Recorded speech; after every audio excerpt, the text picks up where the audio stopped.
So you may have heard on Saturday night news coming through um, of the passing of Mohammed Mullah, and very quickly we all said we would say we only know Mosie Moolla because that's the name that really matters to us, right? So he had passed away and then buried yesterday in the morning. I was not there at the funeral, wanted to go, but I had some other arrangement. But in my mind, when I'd spoken to my wife about it, I was like, you know what? The plan is to go to, because you need to honor an activist who effectively, if you follow his old story, is a complete lifetime of commitment and sacrifice to a cause far, far greater than himself and his family and his community. And he's done that. And he did that for a long, long time. So he sadly passed away at the age of 88, Mosie Moolla. That is, let's start by saying that inshallah, may Allah grant him Jannah. But also, it's a time to reflect on who he is and what he did. So when I say a lifetime of activism, what does it really mean? So with me is Ismail Badi. I would have called him MEC Ismail Badi in the past, but that all changed. So I appreciate your time, Ismail. Thanks for joining us. Assalamu alaikum. Wa alaikum salam. Jazakallah, Ashraf. Nice talking Thank to you. you. Thank you. I take it you were at West Park because I was not, right? Yeah? Yes, I was at the Mayat yesterday at Right. 11 o'clock in the morning. Am I right? I was discussing with my producers off air that I don't think anybody calls him Mohammed Mullah. It's everybody just knows him as Mosie Moolla, right? And that's the reputation of the man that just stood out, right? But having said that, I mean he's passed on. Uh, just your quick response first on hearing that he had passed. I mean he's 88. You can't be surprised at that, but still, it does mean somebody who's a colleague in the trenches, has left our world. Okay, so his full name was Musa Muhammad Mullah, and people popularly know him as Mosie Moolla. I think when we heard about Mosey's passing on, it didn't come as a shock to us. He's been ill for at least a year and a half or so. And in the last few months, I think had really gone down quite a bit. And in the past few days, the family has been gracious and kind enough to keep most of the activists informed. And they've indicated that, look, really, he's in a critical condition and anything's possible. So it didn't come as a shock to us, but it's a great loss to our movement, to the movement for democracy, the struggle for freedom, and for the liberation movement as a whole. Mosey was a towering personality. And, because of his humility, people did not understand and appreciate the greatness and the depth of his contribution to the liberation movement. So really, a giant has fallen. So maybe that's why we're talking to you. When you say great loss and a giant has fallen, best you tell us why you say what you say. Moses started, his activism at the age of 15 years old, and it's been a lifelong contribution up to his last days. I mean, he passed away at the age of 88. So it's many, many decades of involvement. It started off in the Transvaal Indian Youth Congress in the 1950s. He went on to serve on the executive committee of the Transvaal Indian Congress. When the ANC was banned and Umkhonto we Sizwe was formed, the armed wing of the ANC, Mosey was amongst the first recruits. They got arrested in 1963. He, with Abdullah Jassad and Arthur Goldwig and Harold Walpe, was successful in escaping from prison, from detention. They apparently had bribed an Afrikaner police officer at the police station, and were one of the greatest escapes of the last century in South Africa. So it made great news that 4 members of the liberation movement had escaped and then had gone into exile. And in the early years when he was based in Tanzania with Oliver Tambo, the conditions were really, really tough. I mean, they had very, very little in the way of resources, no decent accommodation. His family was still in South Africa.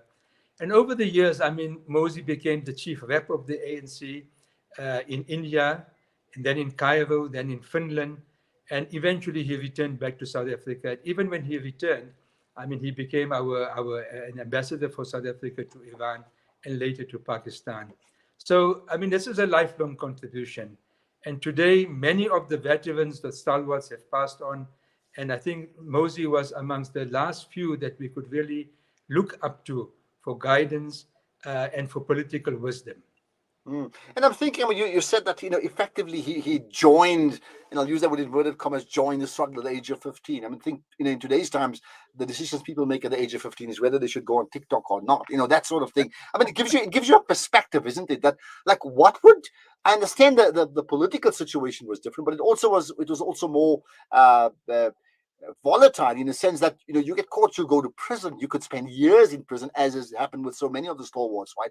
What would make a person of 15 years old to actively say, well, I am going to join the struggle, a struggle where the stance I take puts me up against an apartheid government? So I can't just protest, but it's illegal and could get me into serious trouble. So I think it's the brutality of apartheid, the living conditions in the 1940s and 50s, the extreme oppression that people experience, the racism, the disparities in just the quality of life, from education to sporting fields, parks, etc. I think that would have been the spark for Mosey. But I think the other important thing is just really your association. So in Fitas and Frederdorp and Fordsburg, I mean, that was the kind of hive of political activity for the Congress movement.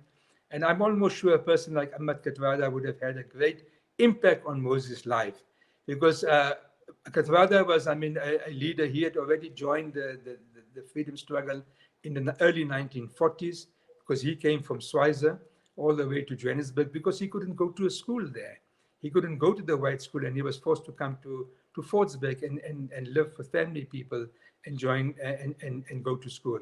So he was an early recruit to the liberation movement.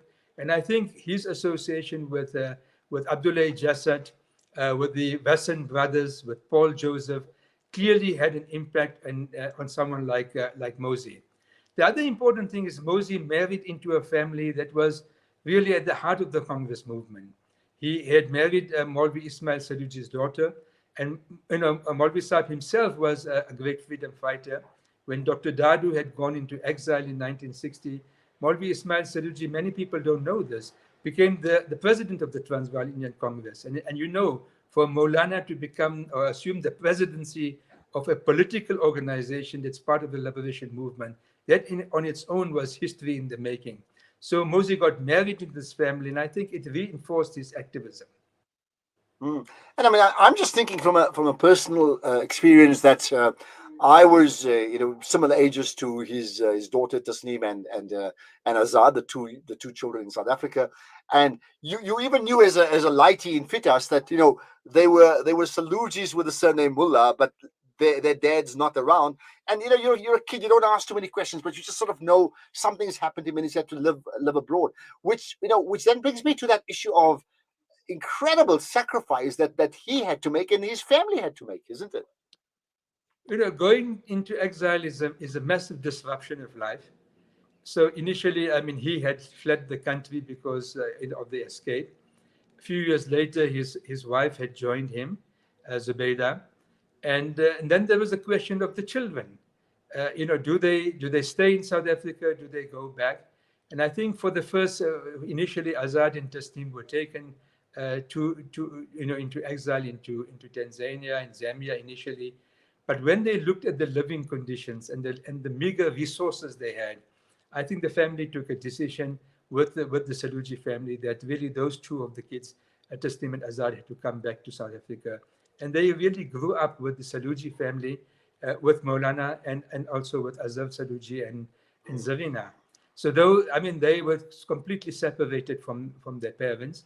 And then, of course, Afzal was born in exile. And a few years ago, he's a great poet. He's written probably 400 or 500 poems, and one of his poems really is about just life in exile. And he would often say that his parents and their comrades would say, "We're going home," meaning that we will go home from wherever they were in exile to South Africa. But for him, home was Cairo, where he was staying, or home was Delhi, where the ANC had deployed his father, or home was Finland. He could not conceptualize home being South Africa because he never knew South Africa. He never came to South Africa. So I think the disruption and the personal dimensions of the adverse effects of the struggle, many people have not fully understood and many have not appreciated. And particularly today, I mean, things are not going too well with the ANC as a ruling party. And our people have become very dismissive of the sacrifices that many, many people have made over generations in the liberation struggle. So, whilst we might be critical of what's gone wrong in the country today, we shouldn't discount and we shouldn't dishonor those people who've made such a profound sacrifice in terms of their personal lives to our struggle for freedom. Yeah, I think that's a very, very good and very, very important point. Did We've got about 2 minutes or so remaining. I mean, did there are there maybe one or two anecdotes you can share? I can get people to Google his story, so there's so much that'll come out of that, right? But just anecdotes that you may want to share personally about, let's say, your relationship with him that is particularly telling. Well, two important points, Ashraf. One is Moses' absolute humility. The man expected nothing. He led a simple lifestyle. He dressed very simply. He lived in a simple home. But what stands out for all of us as younger activists, I mean, and his associates, is really his great sense of humor. And Mosey was a great storyteller, and every story had a joke or some humor embedded within it. And what really comes to mind immediately is that Mosey was a diplomat. And he often spoke about a particular Indian diplomat. He never ever gave his name. And he said there was this diplomat, whenever he came to a function and he was the master of ceremonies, he would always say, "I'd like to thank the guests," and he would name a whole number of people. And then his last line would be, I'd like to thank you from the bottom of my heart and my wife's bottom too. Oh my God! Well, there you are. A bit of humor. I mean, I think, of course, and there are pictures now floating of Mosie Moolla as the very clear, distinctive Bok beard, right? Bok Bart, I should say. So that beard that is unmistakable, and I stayed with him in pictures I've seen before, and even when he returned from exile. So that certainly stayed, right? Did he say anything about where South Africa is now, let's say in the last year, in terms of conversations you may have, and what we should be doing? So we interviewed Yunus Chamda, and I interviewed him, and fortunately we had recorded it about 2 years ago. He was already getting ill and quite frail. I think he was I wouldn't say disillusioned, but he was disappointed with the current status quo. He was very concerned about the drift of the country. He was absolutely, I think, angered by the corruption and all the stories of state capture. And it's very difficult. I mean, you give your life to the struggle and you see some of your dreams not being fulfilled in terms of a vibrant, healthy democracy with good governance. So I think there was a sense of disturbance emotionally and mentally, and great concern for the future of our country. Well, absolutely and understandably so. Well, that's where we're going to leave it. Inshallah, may Allah grant him Jannah and pass on the condolences to the rest of the family. Perhaps considering that he was this young man at that stage that made an impact. I'm going to end, in fact, by quoting another young man who we have a dearth of young people in our communities now, in the Muslim communities, who inspire the way that people like himself and yourself inspired in the past. And I'm talking about Irfan Mangera, right, who tweeted, he's part of the Kathrada Foundation, as you're well aware of, saying, "Quite a sad start to the day. This was yesterday. I was reflecting at the funeral of how so few of that generation are left. May their sacrifice not be in vain. As young people, let's commit to live their values, wisdom, and principles and rise up to the challenges we are faced with today."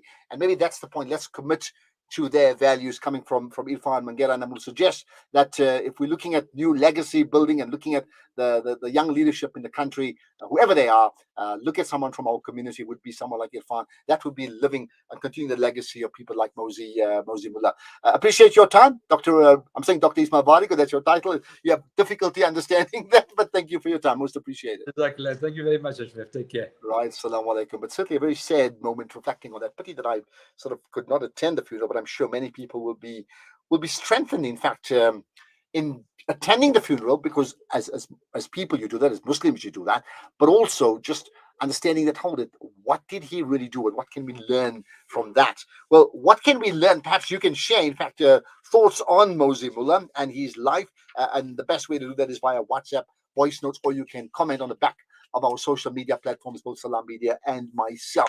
But let's get fired up in a very different way. We'll chat to Hafiz Hussein Shunara from the Africa Muslims Agency right after this.